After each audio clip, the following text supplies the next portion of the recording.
CMR shopping mall Dasara ధమాకా offers అద్భుతమైన offers తో పాటు అబ్బురుపరిచే spot gifts. Welcome to our dear audience of I dream. ఇప్పుడు మనతో పాటు స్టూడియోలో ఉన్న గెస్ట్, చాలా ప్రత్యేకతలు ఉన్న గెస్ట్. ఆవిడ ప్రఖ్యాత నాట్య కళాకారిణి ఒక పక్క కళారంగం వైపుకి వెళ్తే, మరోవైపు సినిమా రంగం వైపు వస్తే బోరింగ్ పాపగా మొత్తం ప్రపంచానికి, మాస్ జనాలకి సుపరిచితమైన చాలా లాంగ్ కెరీర్ ఉన్న గొప్ప నటి. ఆవిడ పేరు జయలలిత గారు. ఆవిడ ఇప్పుడు ప్రస్తుతం మనతో పాటు స్టూడియోలో ఉన్నారు. వెల్కమ్ అండి. Welcome to I dream. Thank you. అయితే మిమ్మల్ని లలిత అని పిలవాలా, జయలలిత అని పిలవాలా, జల అని పిలవాలా? జల బాగా గుర్తుంది. రాళ్ళపల్లి గారు పిలిచేవారు మా బావ.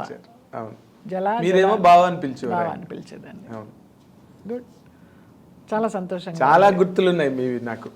ఎందుకంటే మొట్టమొదట మీరు మెడ్రాస్లో ఉన్న టైంలో మేము ఆంధ్రజ్యోతిలో జ్యోతి చిత్రాన్ని లీడింగ్ మ్యాగజైన్లో ఫస్ట్ లేక్ ఏరియాలో మీ ఇంటికి వచ్చి నేను మిమ్మల్ని ఇంటర్వ్యూ చేశాను. అప్పటి నుంచి మీరు నాకు బాగా పరిచయం. తర్వాత హైదరాబాద్ వచ్చిన తర్వాత ఎన్ నెంబర్ ఆఫ్ షూటింగ్స్. మీరు లేని సినిమావే లేదు దాదాపు అప్పట్లో, ఒక టైం పీరియడ్లో. హైదరాబాద్ వచ్చిన తర్వాత కన్నా చెన్నైలో ఉండి హైదరాబాద్ వచ్చి చేసిన షూటింగ్స్ చాలా ఎక్కువ. అంటే టిల్ 94, 95, 96 ఆ టైం వరకు. అప్పటి వరకు ఇంకా మెడ్రాస్ ఇంకా 2000 నుంచి కొంచెం కొంచెం తగ్గుతూ వచ్చింది. 2003 ఎప్పుడైతే షిఫ్ట్ అయినానో మళ్ళీ ఏవిఎస్ గారి సినిమా ఓరిని ప్రేమ బంగారం గారి దగ్గర నుంచి అలాగా కొంచెం పుంజుకున్నారు మీరు. కానీ మొదట్లో మీరు ఇండస్ట్రీలోకి వచ్చిన తర్వాత మీ కెరీర్ కిక్ స్టార్ట్ అంత పవర్ఫుల్గా జరగలేదని నాకు అనిపిస్తుంది. కిక్ స్టార్ట్ పవర్ఫుల్గా జరిగే సినిమాలకే వచ్చాను, కానీ ఆ క్యారెక్టర్లన్నీ పక్కకి వెళ్ళిపోయాయి, సైడ్ లైన్ అయిపోయి ఇంకోళ్ళు వచ్చి ఆ ప్లేస్ లో చేయడం. అంటే గతంలో కూడా మనకున్న భానుమతి గారు చేయవలసిన క్యారెక్టర్ సావిత్రి గారు చేయడం, షావు గర్జానికి గారు చేయవలసిన క్యారెక్టర్ ఏమో సావిత్రి గారు దేవదాసులో చేయడం, ఇవన్నీ మనకి పరిపాటిగానే ఉన్నాయి ఇండస్ట్రీలో. కానీ చాలా నాకు యాప్ట్ అయ్యేవన్నీ అలా వచ్చి వెళ్ళిపోయినాయి. అది మరి నా దురదృష్టమా వాళ్ళ అదృష్టమా తెలీదు. ఒక్కసారి ఇన్నాళ్ళు ఈ కెరీర్ 40 ఏళ్ల కెరీర్ కనుక వెనక్కి వెళ్ళి ఒకసారి చూస్తే మీ దానిలో అదృష్ట దురదృష్టాలు ఎక్కువ ప్లే చేసాయని అనిపిస్తుంది మీకు? ఎస్, దురదృష్టమే ఎక్కువ ప్లే చేసింది. అవునా? అదృష్టం కంటే కూడా దురదృష్టం ఎక్కువ ప్లే చేసింది. అంటే పెద్ద నేనేదో టాలెంటెడ్ గొప్ప డాన్సర్ అని చెప్పడం కాదు. నాకెందుకు రాలేదు అని అనుకుంటే దురదృష్టమే. టాలెంట్తో పాటు లక్ కూడా తోడవ్వాలి. ఆ లక్ నాకు చాలా తక్కువ.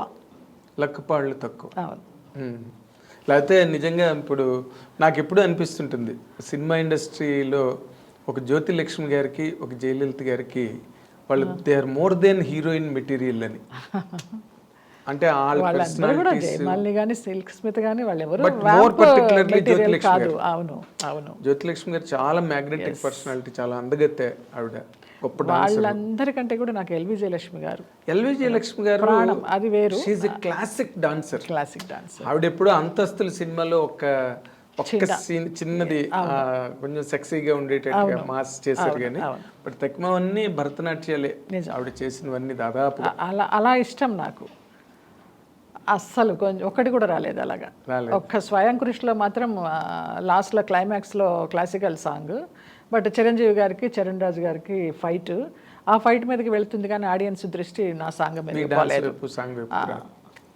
కానీ ఇప్పుడు ఈ గ్యాప్ ఉంది చూసారా, అంటే మీ డిజర్వింగ్ ఎబిలిటీ అండ్ జరిగింది, ఈ రెండింటికి మధ్య మీ మానసిక స్థితి ఎలా ఉండేదండి? ఎందుకంటే అవకాశాలు వచ్చేవి ఒక పక్కన జారిపోతూ, ఇంకో పక్కనేమో ఇష్టం లేనివి చేస్తూ, లేదా సూట్ కానివి చేస్తూ, ఈ రెండింటి మధ్య మీ మానసిక స్థితి? ఎందుకంటే మీరు చాలా సున్నితమైన మనిషి బేసిక్గా. అంత మెచ్యూర్డ్ కాదు మానసిక స్థితి. ఆ నలిగిపోవడాలు అవి ఏమీ తెలియదు. ఒకటే మైండ్లో పెట్టుకున్నాను, నా గురించి ఫ్యామిలీ వచ్చేసింది, వాళ్ళందరినీ బతికించాలి. సో నాకు అనుకున్న క్యారెక్టర్లు రాలేదు, పోయినాయి. వచ్చిన క్యారెక్టర్లతో తృప్తి పడుతూ చేసుకుంటూ వెళదాము. అప్పుడు నాకు ఒక అడ్వైజర్ కానీ, గాడ్ ఫాదర్ కానీ ఎవరు లేరు. కొంచెం వెయిట్ చేయమా, మంచి క్యారెక్టర్. అందరూ హీరోయిన్ మెటీరియల్ అనేవారే కానీ హీరోయిన్గా ఎవరు ఇవ్వలేదు, వ్యాంప్గానే ఇచ్చారు. సరే, ఏది ఇస్తే దాన్నే నేను సంతోషంగా స్వీకరిస్తూ చేసుకుంటూ వెళ్ళాను. కానీ ఇష్టం ఉన్నా లేకపోయినా నా అభిమానులు కూడా చాలామంది ఇంత హోమ్లీ ఫేస్, వ్యాంప్ ఎలాగిస్తారమ్మా డైరెక్టర్ గారు మీకంటే? నాకు వ్యాంప్ ఎక్స్ప్రెషన్ పలకదు, అసలు పలకదు. పలకలేదు. ఐటమ్ సాంగ్ చేసినా కూడా క్లాసికల్ మిక్స్ అవుతుంది అందులో. ఈ జనాలు ఎలా ఆదరించారో తెలియదు మరి. అది ఒక రకంగా అదృష్టమా ఒక రకంగా దురదృష్టమా తెలియదు. మొత్తానికి అలాగా కంటిన్యూ అవుతూ వచ్చాను. అంటే మీరు ఇందాక చెప్పిన దానిలోనే మీరు సంతృప్తిగానే చేశాను అన్న మాట వెనకాతలు ఇంకో బలమైన మాట ఉంది. అంటే ఇంతమంది 14 మంది నన్ను నమ్ముకుని వచ్చారు. అసలు నాకు అర్థం కాలేదండి, ఒక ఆడపిల్ల జీవితం మీద ఒక 14 మంది డిపెండ్ అయిపోయి, అందులో అన్నదమ్ములు కూడా, ఎవరైనా ఎక్కడైనా అన్నదమ్ములు కష్టపడి ఆడపిల్లల్ని సెక్యూర్ చేస్తారు. మీ ఇంట్లో అంత రివర్స్ ఏంటండి అసలు? ఎప్పుడు నాకు అర్థం కాదు. చిన్నప్పటి నుంచి కూడా 6వ సంవత్సరం నుంచి నేను డాన్స్ ప్రోగ్రామ్స్ ఇస్తూ, నేను అక్క చాలా సిస్టర్స్ లాగా ఎర్న్ చేస్తూనే ఉన్నాము. డిగ్రీ అయిన తర్వాత ఆంధ్రనాట్యం కోసమని ఇక్కడికి వచ్చాను. ఆ ఆంధ్రనాట్యం నేర్చుకునేటప్పుడు నాన్న వచ్చి ఫ్రెండ్స్ సినిమా తీస్తున్నారు, హీరోయిన్ క్లాసికల్ డాన్సర్ కావాలని తీసుకెళ్ళడము. ఇక చిన్నప్పటి నుంచి ఆ సంపాదన తల్లిదండ్రులకి ఇవ్వడమే తెలుసు కానివ్వండి. అదే ఓకే. ఇప్పుడు ఒక స్టేజ్లో మీరు మామూలుగా క్లాసికల్ డ్యాన్సుల ప్రోగ్రాంలు గట్ట చేయడం, అది it is not a full career అప్పుడు. ఇంకా ఏదో ప్రోగ్రామ్కి వెళ్తే వాళ్ళు ఏదో ఒక రెమ్యునరేషన్ లేకపోతే గౌరవ ఆనరోరియం ఏదో, దాంతో కూడా ఫ్యామిలీ గట్టాన్ అయ్యేది. నాన్న జర్నలిస్టు, ఆయనకి ఓన్ మ్యాగజైన్ ఉండేది, నా దేశం పేపరు. నా దేశం. రామారావు గారు ఏదో ఎలక్షన్స్ అప్పుడు ఆ టైటిల్ నాకు కావాలని అడిగారు. అప్పుడు రామారావు గారికి ఇచ్చేసి ఈయన ఇంకా రిటైర్ అయిపోయినారు. ఓకే. అంతకు ముందర రామారావు ఏమైనా ఇచ్చారండి దానికి టైటిల్ ఇచ్చిన? నాకు తెలియదు, మాకు అప్పుడు చిన్నపిల్లలం, మాకు పెద్ద నాలెడ్జ్ లేదు. ఓకే. సో మా డాన్స్ ప్రోగ్రామ్స్ మీదే గెటాన్ అవుతూ వచ్చారు. అవునా? అన్నదమ్ములు మగపిల్లలు ఇంట్లో ఏ పని చేయడం? పెద్దన్నయ్యకి ఏదో ఒక 1000 రూపాయల కట్నానికి ఆశపడి, అన్నయ్యకి పియూసీ అంటారు కదా అప్పుడు 10th క్లాస్, అది అవ్వగానే పెళ్లి చేసేసారు. ఒక ఇల్లరికి పాలిలాగా అన్నయ్య వెళ్ళిపోయాడు పెద్దన్నయ్య. రెండో అన్నయ్య ఏమీ లేదు, తను బీఎస్సీ చదువుతూ అలాగే, అంత పెద్ద బాధ్యత గలవాడు కాదు. ఇంకా తప్పలేదు. మీకు ఈ పెద్ద మనసు అన్నది ఇంటి దగ్గరే ప్రారంభమైంది, చిన్నప్పటి నుంచి ఉంది. అదే అంటున్నాను. అందుకనే సినిమా ఇండస్ట్రీని మీరు కంప్లీట్గా ఇచ్చేసుకోగలిగారు, అర్థం చేసుకుని వాటిలో ఉండే ఇబ్బందులు కానీ సాధక బాధకాలన్నింటినీ అర్థం చేసుకుని గెటాన్ అవ్వగలిగారు సినిమా ఇండస్ట్రీ. అది నా గొప్పదనం అని నేను చెప్పను, ఏదో నా తల్లిదండ్రులు ఇచ్చిన జన్మ గొప్పది అనుకుంటాను, అంతే. చాలా గ్రేట్ మీరు. ఎందుకంటే ఇప్పటికీ మీరు ఏ రకమైన డిస్సాటిస్ఫాక్షను కుటుంబ సభ్యుల మీద కానీ అస్సలు ఎక్కడ లేదు కదా. ఎప్పుడు మన అనుకోవడం కనీసం తలంపుగా కూడా రాదు. నేను ఇంతవరకు తృప్తిగానే అందరికీ పెడుతూ వచ్చా, ఉన్నదానిలోనే, ఉన్నా లేకపోయినా కూడా. పెట్టాల్సి వచ్చిందే ఒక బాధ్యతగానో ఒక బర్డెన్గానో ఎప్పుడు అనుకోలేదు. పెట్టడం ఇష్టం, ఎప్పుడు ఇలా ఉండాలి, చెయ్యి ఇలా ఉండకూడదు. అదే మీకు మైనస్ పాయింట్ అయింది. అయ్యుండొచ్చు, బహుశా అయ్యుండొచ్చు కదా, అయింది కూడా. ఇప్పుడు చాలా మంది మన ఇండస్ట్రీలో కాంతారావు కానీ వాళ్ళు కాంతారావు గారికి నేనే హెల్ప్ చేశాను. నేను హెల్ప్ చేయడం స్టార్ట్ చేసిన తర్వాత చిరంజీవి గారికి, రజనీకాంత్ గారికి తెలిసి ఆయనకి FDలు వేశారు. మమత, మన కమెడియన్ మమత, ఆమెని సామాన్లన్నీ బయట పడేసి అద్దె కట్టలేదని రోడ్డు మీదకి ఏడిస్తే ఆమెకి నేను 25,000 ఇచ్చి చిరంజీవి గారికి చెప్తే ఆయన FD వేశారు దానికి. చిరంజీవి గారు ఒక గొప్ప మాట అంటారు ఎప్పుడు కూడా, నేను పాలకొల్లు నుంచి ఎవరో ఆయన అభిమానులు వస్తే అప్పుడు తీసుకెళ్ళాను, నాకు ఫోటో కావాలమ్మా చిరంజీవి గారితో అంటే, ఆయన అక్కిరాజు గారు అని చాలా పెద్ద ఆయన, మనం పాలకొల్లు వైపు షూటింగ్లకి దానికి వెళ్ళినప్పుడు లొకేషన్స్ పర్మిషన్ అది ఇచ్చేవారు. చనిపోయారు. వంశీ గారికి, పెద్ద వంశీకి చాలా దోస్తు ఆయన. తీసుకువెళ్తే వాళ్ళతో ఫోటో దిగి నా గురించి చెప్పారు, ఈ అమ్మాయి వృత్తి వేరు ప్రవృత్తి వేరు, తను చేసే వేషాలకి తను చేసే సేవా కార్యక్రమాలకి అసలు పొంతనే ఉండదు, మేము ఏదైనా చిన్న సహాయం చేసి పెద్ద పబ్లిసిటీ ఇచ్చుకుంటాము, ఆ అమ్మాయి అలా కాదని కాంప్లిమెంట్ ఇచ్చారు నాకు. What a great compliment. Megastar Chiranjeevi గారి దగ్గర నుంచి అలాంటి కాంప్లిమెంట్ అంటే పట్టం కట్టుకోవాల్సినంత కాంప్లిమెంట్.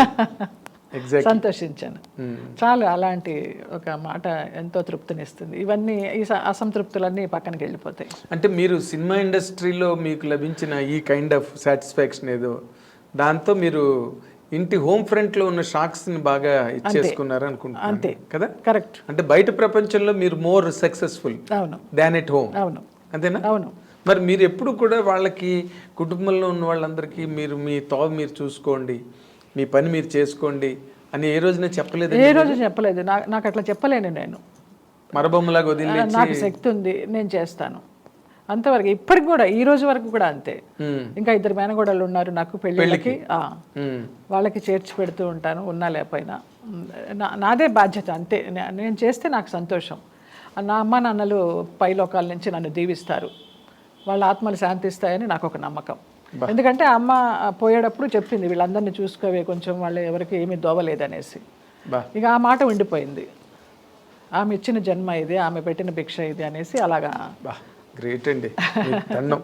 ఎందుకంటే మాకు తెలిసిన జయలలిత గారు ఆవిడ ఇంత సున్నితమైన పర్సన్. ఆర్టిస్ట్ అంటేనే సున్నితంగా ఉంటారు. అవును, చాలా. చిరంజీవి గారు కూడా చాలా సున్నితమైన మనస్తత్వం ఉన్నాయి ఆయన. ఉన్నారండి, మహానుభావులు ఉన్నారు. అలాంటి మా జయలలిత గారు ఇన్నాళ్ళు ఈ జీవన సంగ్రామంలో ఎన్ని ఒడిదుడుకులు, ఎన్ని ఎత్తుపల్లాలు. అలసిపోలా ఎప్పుడు. అలసిపోతే ఇంత గ్లామర్గా పడడం లేవడం తప్పించి అబ్బా అని ఎప్పుడు అనుకోలే. అంటే ఇన్ జనరల్గా నాకు అనిపించిన దాంట్లో మీది అంటే మీకుగా మీకు ఇప్పటి వరకు వెనకాతలకు ఒకసారి పర్యావలోకనం చేసుకుంటే మనవి కొన్ని తప్పులు అనిపిస్తాయండి. అన్ని తప్పులే, స్వయంకృతాపరాధాలే మీవే అన్ని. కొన్ని విధిలిఖితాలు అనుకోవచ్చు కానీ స్వయంకృతాపరాధాలు ఎక్కువ, విధిలిఖితం తక్కువ. నీ రాత నువ్వే మార్చుకోవచ్చు అని అంటారు కదా, అటు నా రాత నేనే మార్చుకున్నా. ఓవర్ పొసెసివ్నెస్, కుటుంబ సభ్యుల మీద అలవి మాలిన ప్రేమానురాగాలు, అవసరమైన. అవును, అంటే ఓవర్ ఎఫెక్షన్స్ అవి కూడా తెలియదు తల్లిదండ్రులతో నాకు. మామూలుగా పుట్టాము, పెరిగాము, చదువులు బళ్ళో వేశారు, డాన్స్ నేర్పించారు, ఏం కావాలో అది కావలసిన బట్ట ఇచ్చారు, తిండి పెట్టారు, అంతవరకు. కానీ డిగ్రీ వరకు కూడా నా ఇంట్లో రేడియో లేదు. గుంటూరులో ఉన్నప్పుడు నేను చెన్నై వచ్చాక ఇవన్నీ ఒకటొకటిగా లగ్జరీ లైఫ్ చూసి చేసుకున్నవి. ఏమో తెలియదు మరి, అది అలా జరిగిపోయింది. అంటే మరి అంతమంది ఉన్న ఇంట్లో రేడియోలు గట్ట ఎక్కడ వస్తాయి? అదే 2 పూట్ల భోజనానికి సరిపోతుంది రేడియో ఎక్కడి నుంచి? అవును, అప్పుడు బంగాళదుంప కూర చేసి రసం పెడితే చాలా రిచ్ ఫుడ్ ఎగ్జాక్ట్లీ. పైగా మీరు బ్రాహ్మలు ప్యూర్ బ్రాహ్మలు. అదే అందుకనే ఇన్ జనరల్గా ఈ సినిమా ఇండస్ట్రీలోకి వచ్చిన తర్వాత మీరు మొదట బిగినింగ్లో అసలు మ్యారేజ్ అన్న కాన్సెప్ట్ మైండ్లో లేదండి మీకు? లేదండి, నాన్న అలాగ నూరిపోసేసారు. నేను డాన్స్ చేస్తున్నప్పుడు, క్లాసికల్ డాన్స్ ప్రోగ్రామ్స్ ఇస్తున్నప్పుడు ఐఏఎస్ ఆఫీసర్స్, ఐపీఎస్ ఆఫీసర్స్ వచ్చేవారు. అమ్మాయి చాలా బాగుంది, మేము సంబంధం చేసుకుంటామని. అసలు పెద్దగా కేకలు పెట్టేసేవారు. హార్ట్ టూట్, నా పిల్ల డాన్సర్ అన్న కావాలి, పెద్ద హీరోయిన్ అన్న కావాలి, అంతే, పెళ్ళనేది చేయని జన్మలో దానికి అనేవారు. అలాగా నాకు కూడా నిజమైన తండ్రి కాదు ఊరికే అంటే మన జనరల్గా ఎవరైనా ఏ ఫాదర్ అయినా ఆడపిల్ల ప్రైమ్ మినిస్టర్ అయినా పక్క నుంచి సంబంధాలు చూద్దాం ట్రై చేస్తారు. ఆయనకి లేదు అసలు ఆ ఉద్దేశం. ఇంకా అమ్మ కూడా చాలా నార్మల్ హౌస్ వైఫ్. నేను ఆవిడ చూసానండి, అసలు నోట్ల నుంచి మాటే రాదు. అవును, అలాగా ఒంటి నిండా నగలేసుకుని కూర్చుంటుంది. నేనేం కొనుక్కుంటే ఆవిడకి కూర్చోవడం చెన్నైలో నాకు కూడా కొనిపెట్టే బాపాయ్ అంటది. అవన్నీ వేసుకుని నా నగలన్నీ వేసుకొని మొత్తం నిండుగా అలా కూర్చుంటుంది, అంతే. ధన్యులండి మీ తల్లిదండ్రులు, నిజంగా మీ కుటుంబం. ఎందుకంటే మొత్తం వాళ్ళ శక్తి అంతా దేవుడు మీలో పోస్తాడు. మీరు తెలియదు, ఎస్, వాళ్ళందరినీ చూసుకోవాలి, ఎక్కడో కూడా వాళ్ళ మీద పొరపచ్చాలు లేకుండా. బట్ అలాంటి మీకు అంతలా చెవిలో ఇల్లు కట్టుకుని నూరు పోసారు మీ ఫాదర్ అని మీరు చెప్తున్నారు. మరి ఆ రెండో మ్యారేజ్ అసలు ఎట్లా అంటే అది? ఏది రెండు ఇన్ ది సెన్స్ సెకండ్ స్టేజ్లో మీరు మొదట మ్యారేజ్ అన్న పాయింటే లేదు. మొదట మ్యారేజ్ చేసుకున్నాను కదా, మూవీ చేసేటప్పుడు అతనితో లవ్, ఒక 7 సంవత్సరాల లవ్, పెళ్లి చేసేసుకోవడం, ఇంట్లో ఇష్టం లేదు. లవ్ అంటే లివింగ్ టుగెదర్? ఊరికే లవ్వే.